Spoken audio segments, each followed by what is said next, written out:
This is your #1 source for all WWE right here on YouTube.com. This is Off The Script, number 27, part #1 to start your weekend, August 24th, 2014.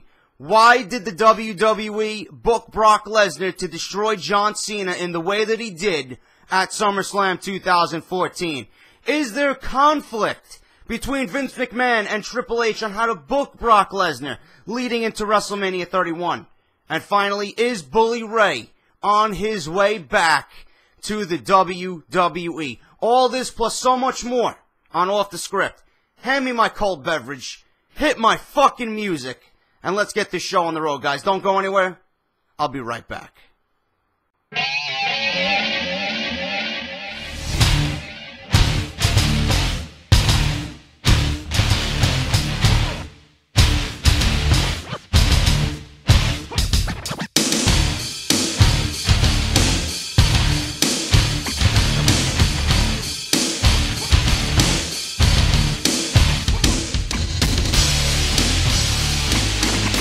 What is going on, guys? JD from New York here, and I want to thank each and every one of you for joining me on Off The Script this weekend. This is number 27, part #1 to start your weekend, August 24th, 2014. No hat today. No baseball cap. I feel naked. I got to go to work, so, right now it's 11:15 on Thursday morning. I'm filming this. I gotta go to work. I got a 1 to 10 shift. So if I don't get this done now, you guys ain't getting Off The Script on Friday. So the hat will return tonight when I record for Saturday. All right, so don't worry about that. But let me get into what I want to talk about first, guys. I got a ton of shit to talk about. I got a bunch of Brock Lesnar news. I got news on Triple H and Vince McMahon kind of butting heads about how to book Brock Lesnar leading into WrestleMania and for the remainder of this year, pretty much. But before I get into that, couple of things I want to talk about. Business first.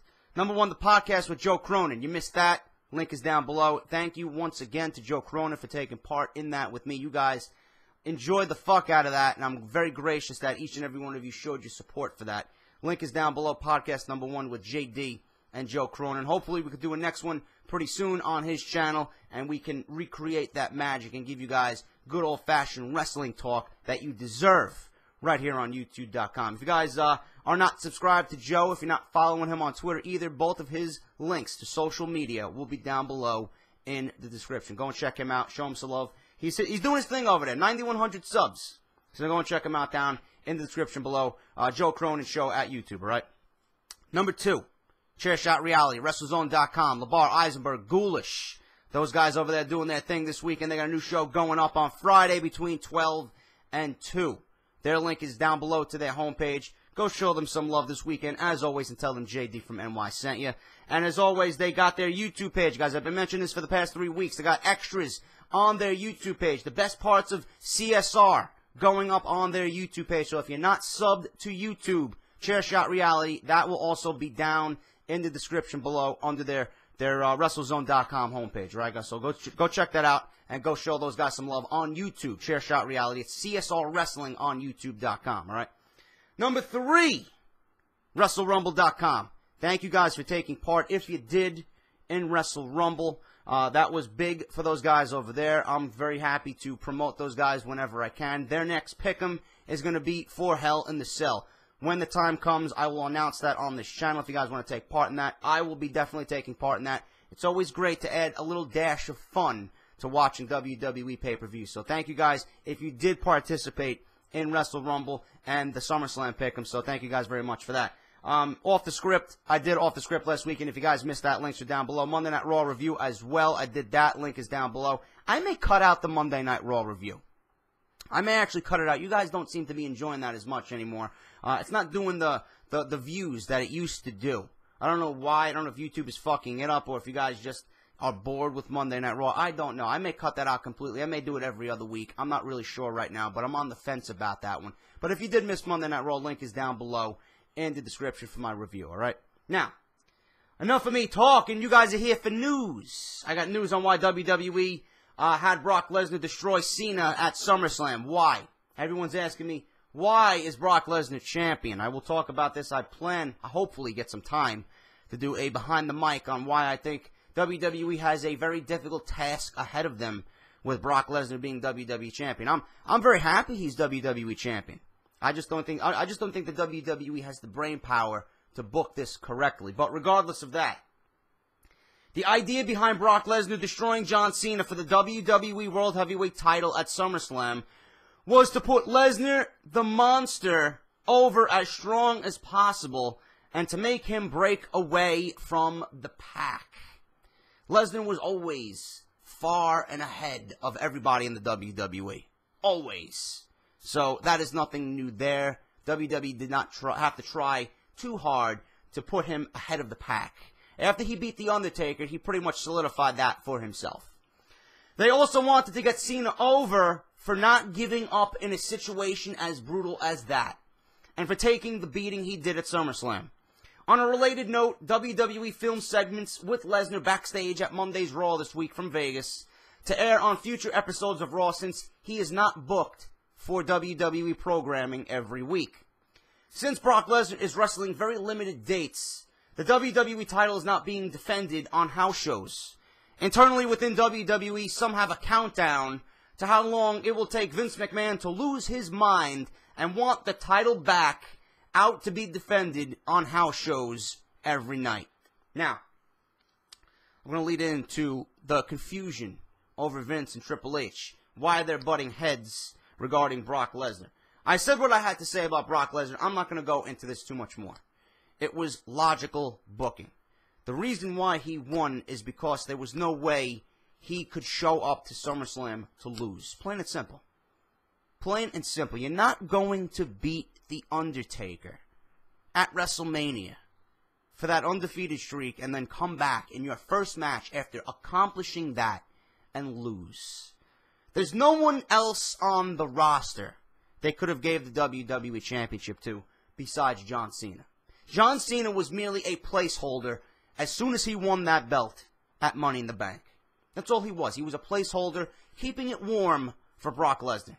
As soon as Brock Lesnar made that 3 count at WrestleMania, he was guaranteed a WWE Championship match. Now, I don't know if the WWE had ideas of making Lesnar the champion then. I'm hearing rumors, and Jim Ross said that Shawn Michaels told him that the Undertaker's undefeated streak at WrestleMania was decided on 4 hours before showtime. So I don't know if the WWE had plans of making Lesnar champion, but I'm hearing rumors that his contract called for a championship reign. Now, with the rematch, I don't even want to get into it. I want to save this for a video. The rematch with John Cena, all I'm going to say right now is logically it makes no sense. It makes no sense at Night of Champions. It doesn't make sense storyline-wise for WWE programming. The only way it makes sense is to build a network, because everyone's subscription is going to be up by Night of Champions. I'm going to renew. I don't know about everybody else. But that's the only way it makes sense. Business-wise, it makes sense. Logically. Logically, storyline-wise, it doesn't make any sense at all. Zero. Why? I don't know. I'll do a video on it. If I get some time, I'll do a video on it. That's all I'm going to say about that. It's not that hard to figure out why it's illogical. It's not. If you watched SummerSlam and you seen John Cena get fucking dissected and destroyed in the manner that he did, it's clear as day.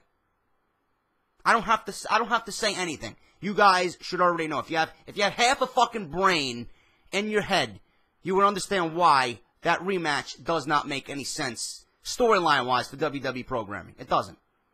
I'm sorry. That's all I'm going to say about that.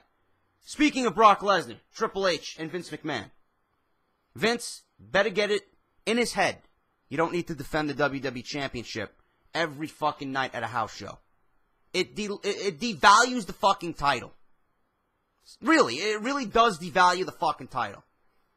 You know the house shows, every fucking night you go to a house show. You know John Cena, for example, if he's champion. The WWE champion never loses the championship at a house show. Why does it need to be defended? Why? I don't understand it. The last time I remember a WWE championship being defended at a house show, and it changed hands, was Diesel and Bob Backlund at Madison Square Garden. That was in the early 90s. It's the only time I ever remember that title changing hands. In 8 seconds, Diesel beat Bob Backlund with a fucking powerbomb. The WWE Championship doesn't need to be defended on house shows. Vince got to get that in his head, okay? If you want prestige, back to the WWE Championship, it's in the right hands. Lesnar is a champion. Lesnar doesn't need to show up every week. I think he's gained that much respect from everybody that he means business. Beat The Undertaker, destroyed John Cena. This guy has a free pass to do whatever the fuck he wants to do. He doesn't need to show up. He already proved to you, listen, I'm the fucking king of the mountain here.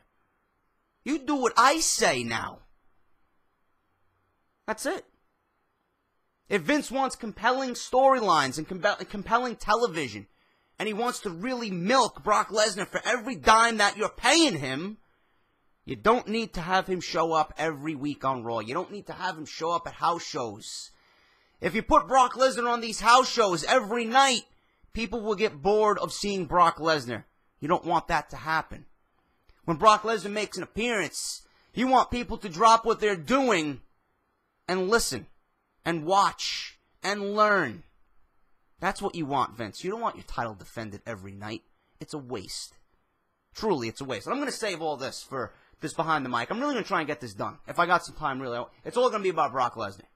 I'm going to lay out all the fucking points that are valid to make everyone understand why having him as WWE Champion is the right decision. And if WWE fucks this up, they're losing out on a lot of fucking money. Trust me. There's been a lot of rumors going around of Vince McMahon and Triple H butting heads. Okay? Creatively, including who to have Brock Lesnar face at WrestleMania 31. The rumor is that Vince McMahon wants The Rock versus Lesnar, while Triple H wants Roman Reigns versus Lesnar. Timeout. Timeout. If you got The Rock versus Brock Lesnar at SummerSlam, is that going to be for the title or not? Should not be. Why is The Rock going to come back and challenge for the title? Why? Unless you creatively really sit down and try, and I mean really try, to make me understand why this man deserves another championship match. He's not on TV. He doesn't give a fuck about the company. He even said it. He will only come back if his WrestleMania payday is bigger than the last two that he did. Why would I want someone like that at WrestleMania? Why? Why would I want someone like that fighting for the company's biggest prize? The Rock, honestly, if he wants to come back at WrestleMania, be done and over with it. One more match and that's it. Put your cousin over, give him the win under the spotlight at WrestleMania, and call it a day. Rock versus Roman Reigns, I think, is the right way to go at WrestleMania. Lesnar, we'll worry about Lesnar when that time comes. Just book him week by week, month by month, so you don't fuck it up. Okay? I don't know if the WWE has a long-term plan in place for Lesnar. I doubt that they do. I don't think that they're that bright. But as far as The Rock goes and Lesnar, I don't want to see that. Their match in 2002 at SummerSlam, 5-star classic. Unbelievable. I'll go back and watch that match over and over again. One of my favorite SummerSlam matches of all time. But having The Rock versus Lesnar, if you're going to have that match, obviously it's not going to be for the title, and Lesnar's going to be losing that title earlier than WrestleMania. I don't understand why Vince wants The Rock versus Lesnar. I don't understand the perception of that match at WrestleMania. That match was supposed to happen a couple of years ago. It did not happen. It was supposed to happen last year. I believe it was supposed to happen last year. But, regardless of that, I don't want it to happen. Okay? I don't want The Rock anywhere near a WWE ring, to be perfectly honest with you. Triple H wants Roman Reigns versus Brock Lesnar. I don't think that's going to happen either. It's too soon. Even if you do everything that you possibly can to build Roman Reigns up now, I don't think he's going to be ready for a Brock Lesnar match. After what John Cena went through at SummerSlam, can you legitimately see Roman Reigns beating Brock Lesnar? That's all I got to say about that. A late night fucking snack. 2 a.m. in the morning. That's what Roman Reigns is going to be to Brock Lesnar. I'm telling you right now.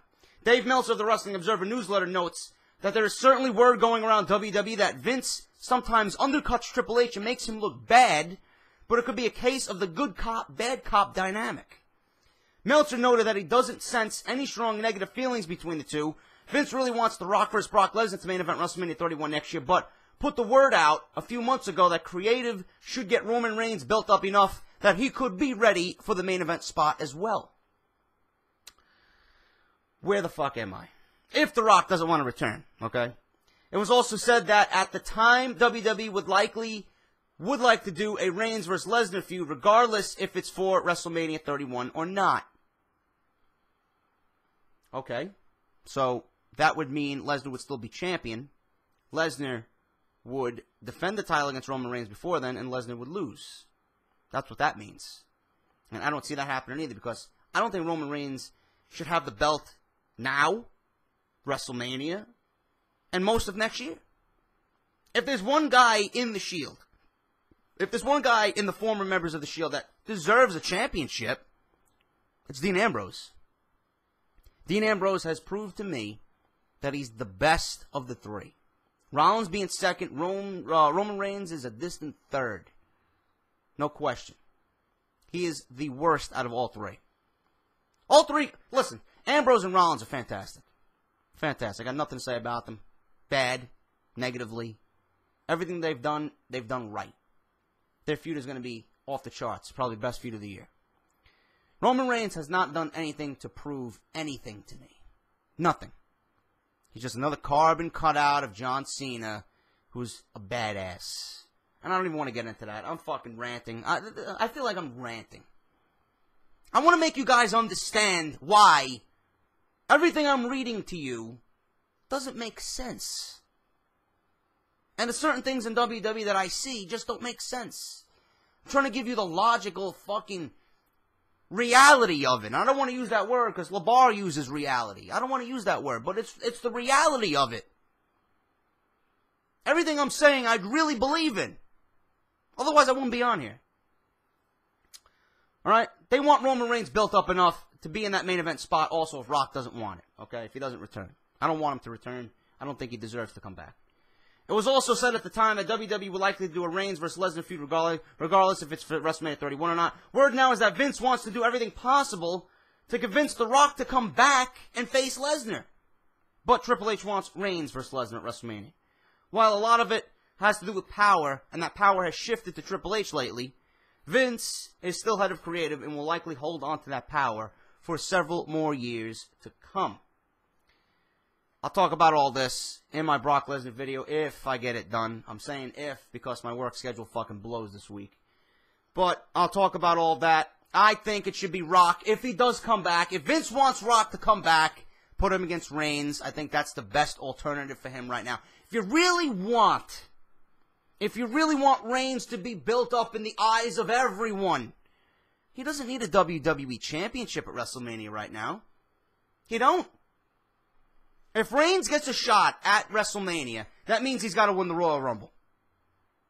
I don't want him winning the Royal Rumble. Bryan was fucked earlier this year. Fucked. Biggest moment in his career at WrestleMania, and it's taken away from him. Do it again. Do it again. You had the opportunity to make Bryan win the Rumble, and you fucking fucked that up, giving it to Batista. Bryan may be coming back in January. I got news on Bryan this weekend. Looking like he may need Tommy John surgery. He may be out for another 3 months. If he comes back, it'll be November, December. Royal Rumble happens at the end of January. He should be good to go by the Royal Rumble. Give him the Rumble. Lesnar, Bryan. If you want to include Cena in a triple threat match, fine. Bryan wins the title at WrestleMania. That's my opinion on that one. It could be a potential mindset going forward. It was said backstage at this week's TV tapings that WWE's philosophy right now in terms of pay-per-views are shifting due to the price of the WWE Network only being $9.99 with that commitment. There's a feeling that they have a lot more leeway now for pulling a bait and switch that normally would only happen on TV. However, with most paying $9.99, WWE management isn't afraid of the backlash that they might get if there are non-finishes and other such angles on pay-per-view. One of the first examples of this new philosophy was Seth Rollins vs. Dean Ambrose being announced, but not taking place at Battleground last month. We've noted that there was never a plan to do a match And WWE typically would not have pulled a stunt like that when people are paying in excess of $50 for pay-per-views. Number one, I didn't mind that they kept Rollins and Ambrose off that pay-per-view. I really didn't mind. They went around it nicely. They built a nice little storyline on pay-per-view with Ambrose kind of haunting Rollins and showing up in the back of a car and beating the shit out of him, yada, yada, yada. Okay? I was okay with that as long as it's logical. Moving on to SummerSlam, that's where the first match should have took place anyway. They built it up nicely on TV, had the first match at SummerSlam. This feud eventually leads into Night of Champions and then Hell in a Cell. You're golden. You got the feud of the year in the palm of your hands right there. But as far as the bait and switch, I don't give a fuck if it's $9.99, $2.99, $1.99. I don't give a fuck if it's free. You don't bait and switch when people are really anticipating something. You don't. I don't like that mentality. I don't like that philosophy. It was okay with Ambrose and Rollins, you know? But when you promise something to a WWE fan, to the WWE audience, most of the time you should deliver on that. If it makes sense, like they did, like I've been saying with Seth Rollins and Dean Ambrose, fine. I'm okay with it. A lot of people were okay with it. The majority of the people wanted to see that match first take place at SummerSlam anyway, because it's that good of a fucking feud. But as far as the bait and switch, WWE, they gotta be careful. You know? With the network being $9.99, I do believe WWE is going to take the full $60 from everybody right off the bat. That's what they're going to do. That's what they should have been doing. So, if you're paying $60 up front for the WWE network and you got, you know, these special events or these pay-per-views, you want to see a pay-per-view. I don't give a fuck if it's on TV, if it's on the network, if it's on a cable provider. I don't care. You're not supposed to do bait and switch. If you promise something to a WWE fan, the audience, go through with it. Don't trick us. You know? Well, it is what it is. There could be a lot of ramifications behind that. A lot of outlash. Or backlash. I wouldn't like bait and switch. If something is advertised and it doesn't happen, and you've been building up to that, and then all of a sudden WWE says, we're not going to do it. I would be pissed. Thumbs down for that review. That's just my opinion on that. You've got to be careful with that bait and switch. It's okay, like I've said 4 times now with Seth Rollins and Dean Ambrose, because the WWE actually worked their brain a little bit, trying to make that work at Battleground. Most of the time, I don't see that working out. So, we'll see what the WWE does from here on out.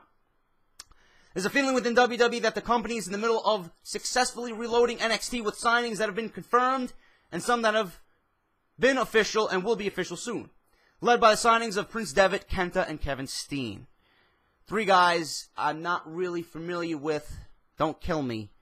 I've seen some of Steen's matches in Ring of Honor. I know what he can do. I know what the guy's capable of.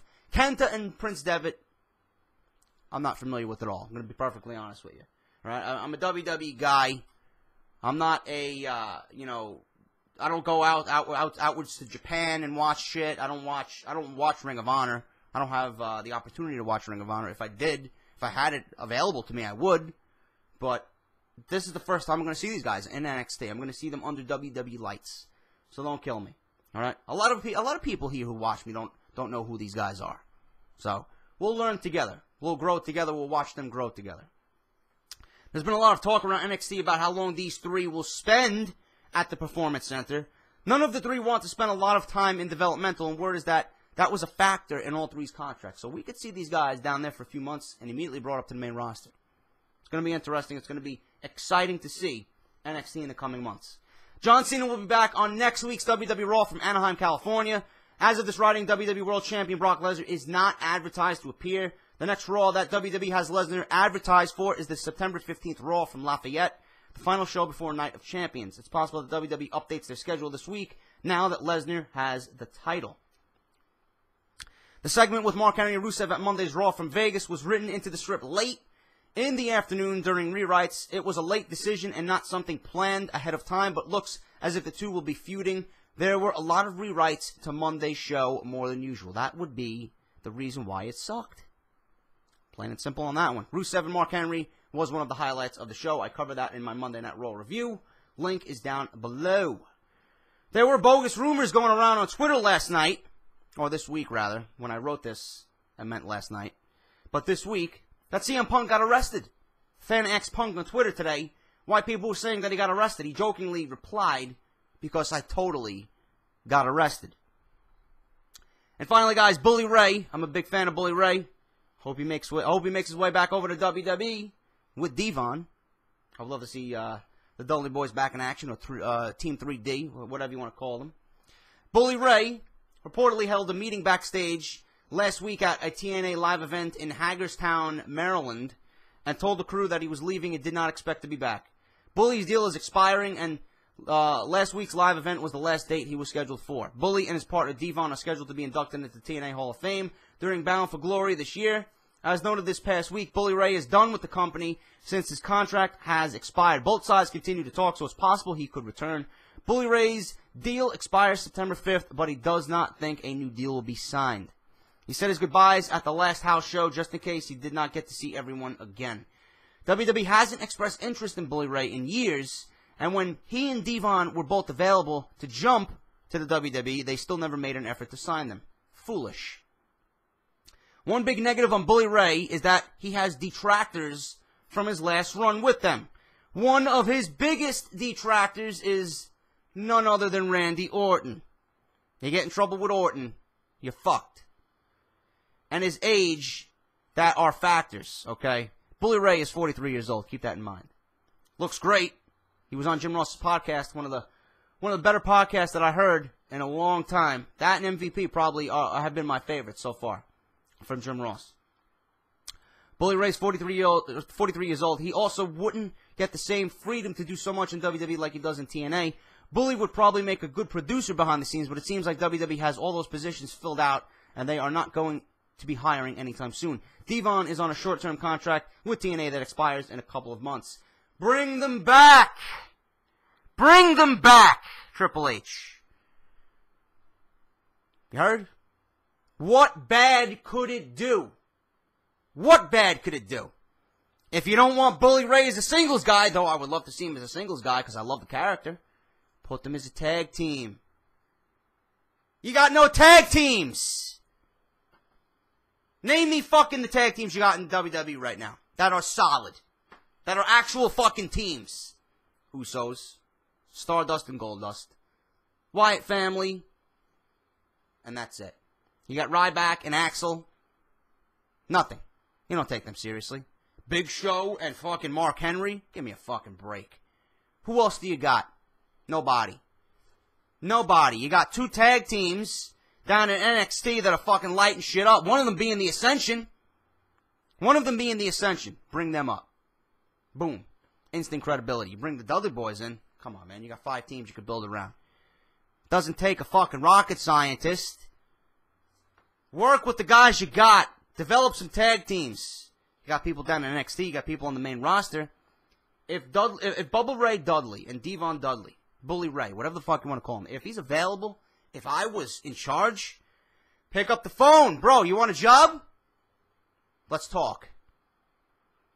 It would do no harm at all to bring Bully Ray into WWE. No harm at all. Devon, great. Put them in the Hall of Fame. Give them another run in the tag team division. That's something people would love to see. That would get a lot of people to tune into Monday Night Raw. Another fucking exciting segment on WWE Raw. Tag team. Got the Dudley Boys back. One of the biggest names in tag team history. You're going to pass on that? Done. That's your Off the Script, guys. WWE, I don't understand the shit that they do half the time. I really don't. If I was in charge of the WWE in my own fucking fantasy world, things would be a lot different. Things would be good. Things would make sense. Things would be logical. But that's just me. I can sit here and dream all I want. I'm allowed to. You guys are allowed to as well. I'm just here to talk about it, give you my fucking view and opinion on it. If you enjoyed Off the Script, let me know. Leave a like. If you lasted this far, I know it was a pretty long episode, but a lot needed to be said. A lot of news this weekend. And I got news coming for you on Saturday. Is AJ Lee done with the WWE? I got news on that. Is the WWE planning John Cena versus Sting for WrestleMania 31? Don't go anywhere, guys. I'll be back on Saturday with Off the Script. Leave a like on your way out the door. Greatly helps out my channel. Check out all the links down below in the description. It'll do you good. I'll see you guys on Saturday. I'm off to work. Take care, guys. I'll talk to you later.